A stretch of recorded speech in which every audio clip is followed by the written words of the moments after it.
12 From your backward glance, sir, I gather you have noticed that we were not alone in our desire to depart. Yes, others have made their way to Mall Road behind us, such as that waiter who was so unusually attentive and yet seemed to rub against your grain. There is nothing surprising in that. The evening's work is now done.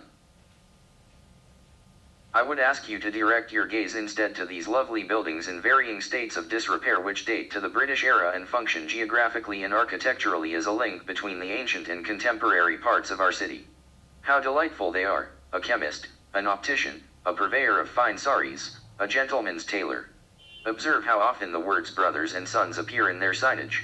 These are family-run establishments, passed gently from generation to generation. No, not in the case of that retailer of guns and ammunition, as you correctly point out, but surely you must concede for the most part that they are charming and rather quaint. These plazas are a different matter entirely, with their harsh outlines and cramped facades. They were built largely in the 70s and 80s, before the instinct of historical preservation began to take hold, and they model the surface of this area like an irritation of the skin. I find them particularly unpleasant at night, unlit and empty, bounded by those narrow passageways into which one could imagine being dragged against one's will, forever to disappear. Yes, you are quite right, let us quicken our pace, we have a fair distance yet to cover. Are you familiar with the legend of Sleepy Hollow? You have seen the film, you say. I have not, but I am sure it was faithful. Certainly the prose version was a most powerful work. One cannot but join in the terror of poor Ichabod Crane, alone on his horse, in that moment when he first perceives the presence of the headless horseman. I must admit, I am sometimes reminded of the sound of those spectral clip-clops when I go for nocturnal walks by myself. How they make my heart pound. But clearly you do not share my pleasure at this thought, indeed you appear decidedly anxious.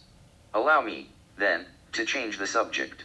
I had been telling you earlier, sir, of how I left America. The truth of my experience complicates that seemingly simple assertion. I had returned to Pakistan, but my inhabitation of your country had not entirely ceased. I remained emotionally entwined with Erica, and I brought something of her with me to Lahore, or perhaps it would be more accurate to say that I lost something of myself to her that I was unable to relocate in the city of my birth. Regardless, the effect of this was to pull and tug at my moods. Waves of mourning washed over me, sadness and regret prompted at times by an external stimulus, and at others by an internal cycle that was almost tidal, for want of a better word. I responded to the gravity of an invisible moon at my core, and I undertook journeys I had not expected to take. Often, for example, I would rise at dawn without having slept an instant. During the preceding hours, Erica and I would have lived an entire day together.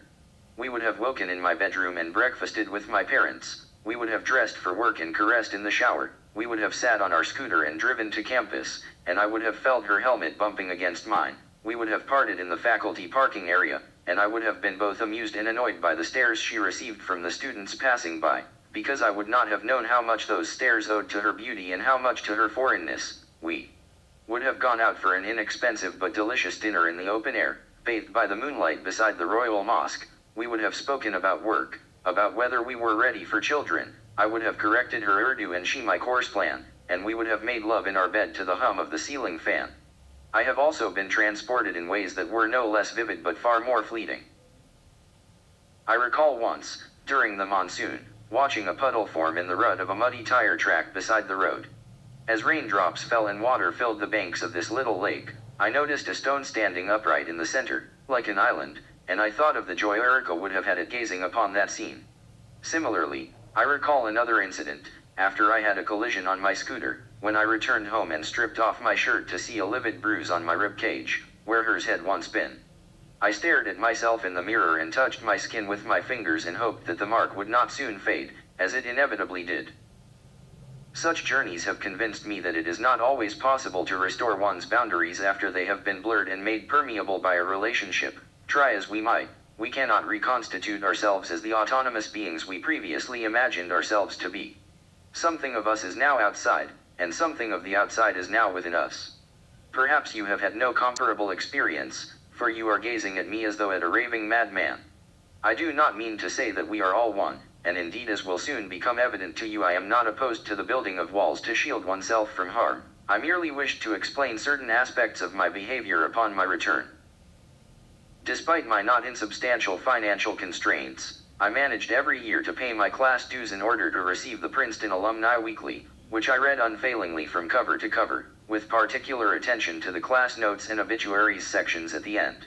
From time to time I would chance upon the name of an acquaintance and I would squint intently through such pinholes into the life I had left behind, wondering how that world, the world of people like those with whom I had traveled to Greece, was evolving. Erica, however, never appeared in those pages, and while it was possible that mention of her had slipped by unnoticed in one of the issues that the vagaries of the International Post had prevented from arriving, I drew hope and sorrow in equal measure from each of her episodic absences. I do not know what I expected to find: a notice that her novel had been published and she had thrilled classmates by appearing at the book launch. A final announcement that her body had been identified. A blurry face in a reunion photograph that could plausibly have been hers. But I do know that time did not diminish the eagerness with which I looked. For some months I continued to email her, until her account became inactive. Thereafter I limited myself to a single letter each year, sent on the anniversary of her disappearance, but it was always returned to me unopened. My brother married last April, shortly before I turned 25. Subsequently my mother began to suggest with increasing urgency that I consider doing the same. She believed I was in the grip of an unhealthy melancholy and that a family of my own was the surest way for me to rediscover satisfaction in my life. She also thought I spent too much time at work or alone in my room, and not enough with my friends. Once she even asked me with visible nervousness if I was not, by any chance, gay. I had not told her about Erica, and I found it became progressively more difficult to contemplate doing so. Our relationship could now thrive only in my head, and to discuss it with a mother intent admittedly in my own best interest on challenging it with reality might do it irreparable harm. Not, of course, that I actually believe I am having a relationship, in the normal sense of that term, with Erica at this moment, or that she will one day appear, smiling, and bent against the weight of her backpack, to surprise me on my doorstep. But I am still young and see no need to marry another, and for now I am content to wait. You, sir, on the other seem ready to bolt. What has so startled you? Was it that sound in the distance? I assure you, it was not the report of a pistol, although I can understand why you might think so, but rather the misfiring exhaust of a passing rickshaw. Their two-stroke motors, often not in the best of maintenance, are prone to sputtering in that fashion. It is most disturbing, I agree. What? Is somebody following us? I cannot see anyone. No, wait, now that you mention it, there are a few figures there, in the gloom. Well, we cannot expect to have Mall Road to ourselves, even at this late hour. In all likelihood they are merely workers making their way home. Yes, you are right, they have paused. What do you mean, sir? Did I give them a signal? Of course not. I have as little insight into their motivations and identities as you do. One can only speculate that they have dropped something, or are engaged in conversation among themselves. Or perhaps they are wondering why we have paused, and whether we mean them ill. Regardless, there is no need for us to concern ourselves over much. Let us continue with our midnight stroll. Lahore is a city of 8 million people, after all. It is hardly a rural forest inhabited by phantoms. I am glad you are willing to proceed. But what are you searching for? Ah, your unusual mobile phone. If you are sending a text to your colleagues, you may wish to inform them that we are not far from your hotel, another 15 minutes at the most, I should think, which suggests to me that I ought to make haste if I am to bring matters to a suitable conclusion. Earlier, sir, if you recall, you asked me what I did to stop America. Let me now, as we come to the end of our time together, attempt an answer, even though it may well leave you disappointed. The threat of war with India reached its highest point the summer after I returned from New York. Multinational corporations on both sides of the border ordered senior employees to leave, and travel advisories were issued throughout the nations of the First World, counseling their citizens to defer non-essential trips to our region. It seemed the weather was the only factor delaying the official commencement of hostilities, first because the heat was too great for an Indian offensive in the desert, then because the monsoon's rains made driving treacherous for Indian tanks in the Punjab. September was deemed the best month for battle, since the mountain passes of Kashmir might be closed by snow as early as October.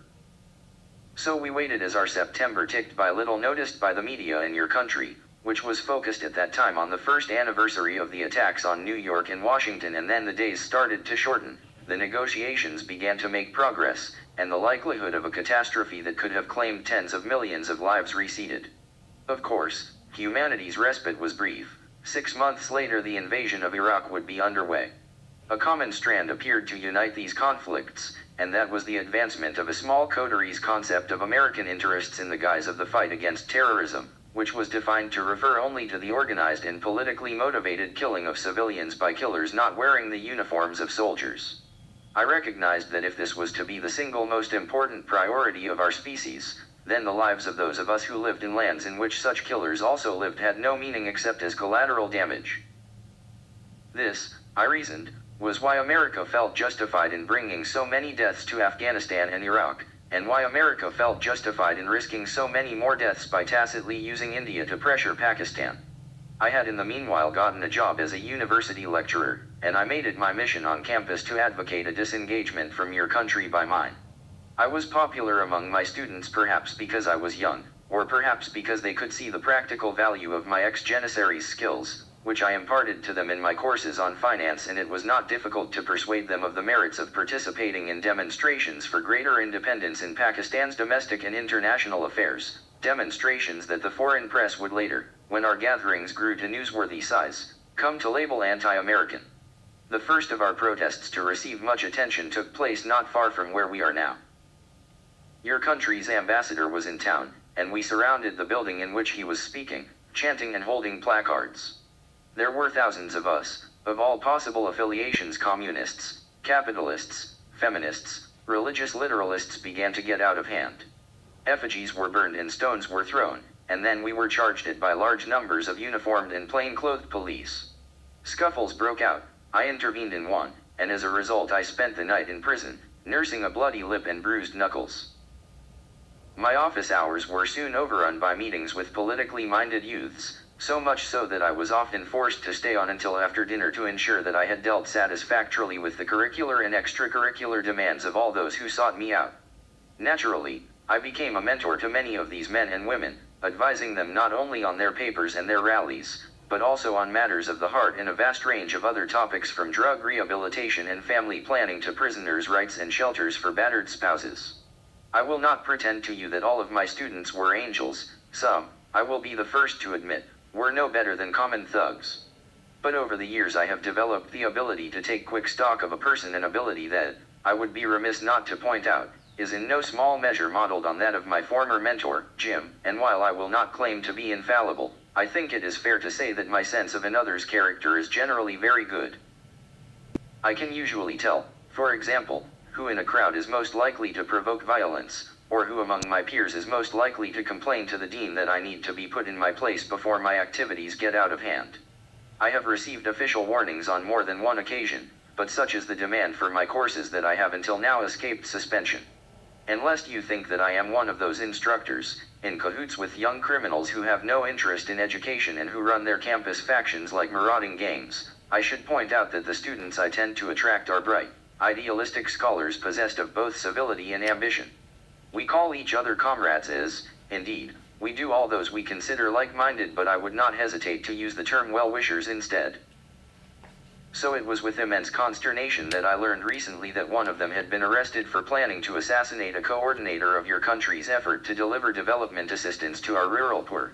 I had no inside knowledge of this supposed plot, which was all the more perverse for its alleged targeting of an agent of compassion, but I was certain that the boy in question had been implicated by mistake. How could I be certain, you ask, if I had no inside knowledge? I must say, sir, you have adopted a decidedly unfriendly and accusatory tone. What precisely is it that you are trying to imply? I can assure you that I am a believer in nonviolence. The spilling of blood is abhorrent to me, save in self-defense. And how broadly do I define self-defense, you ask? Not broadly at all. I am no ally of killers. I am simply a university lecturer, nothing more nor less. I see from your expression that you do not believe me. No matter, I am confident of the truth of my words. In any case, it was impossible to ask the boy himself about the matter, as he had disappeared, whisked away to a secret detention facility, no doubt, in some lawless limbo between your country and mine. He and I were not particularly well acquainted, as I have repeatedly testified, but I remembered his shy smile and aptitude for cash flow statements, and I found myself filled with rage at the mystery surrounding his treatment. When the international television news networks came to our campus, I stated to them among other things that no country inflicts death so readily upon the inhabitants of other countries, frightens so many people so far away, as America. I was perhaps more forceful on this topic than I intended. Later, it occurred to me that in addition to expressing my dismay, I was possibly trying to attract attention to myself. I had, in my own manner, issued a firefly's glow bright enough to transcend the boundaries of continents and civilizations. If Erica was watching, which rationally, I knew, she almost certainly was not, she might have seen me and been moved to correspond. I was tugged at by an undercurrent of loss when she did not do so. But my brief interview appeared to resonate. It was replayed for days, and even now an excerpt of it can be seen in the occasional War on Terror montage. Such was its impact that I was warned by my comrades that America might react to my admittedly intemperate remarks by sending an emissary to intimidate me or worse. Since then, I have felt rather like a Kurtz waiting for his Marlowe. I have endeavored to live normally, as though nothing has changed, but I have been plagued by paranoia, by an intermittent sense that I am being observed. I even tried to vary my routines, the times I left for work, for example, and the streets I took, but I have come to realize that all this serves no purpose. I must meet my fate when it confronts me, and in the meantime I must conduct myself without panic. Most of all, I must avoid doing what you are doing in this instant, namely constantly looking over my shoulder. It seems to me that you have ceased to listen to my chatter. Perhaps you are convinced that I am an inveterate liar, or perhaps you are under the impression that we are being pursued. Really, sir, you would do well to relax. Yes, those men are now rather close, and yes, the expression on the face of that one, what a coincidence, it is our waiter, he has offered me a nod of recognition, is rather grim.